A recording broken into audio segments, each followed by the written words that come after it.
moment that they rebuilt on the sites of the old buildings, on the footprints of the old buildings. So you've still got narrow, winding streets as it was in medieval times, but now bigger stone and brick buildings.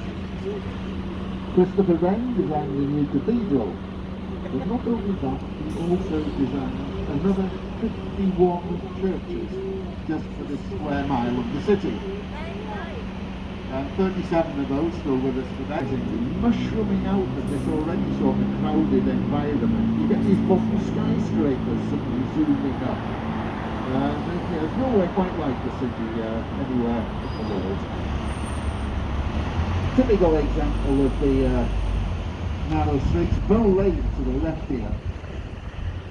Two of Wren's churches up there. The one at the far end is St Mary Le Bow. We use that church to measure who is a true Londoner.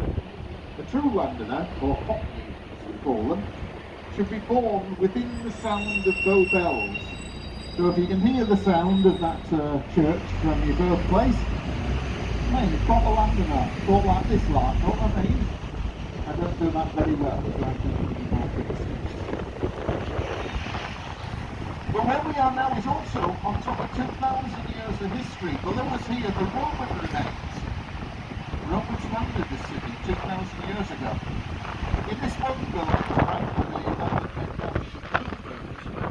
the exhibition of an old Roman temple, the temple to Bigmas, just the foundation stones, which were uncovered after the Second World War, but there's now an exhibition in that building. This is the heart of the city. Mansion House, there to the right, is the official residence of the Lord Mayor of London. To the left, this new stone building, the Bank of England, Old Lady of Threadneedle Street, it's called.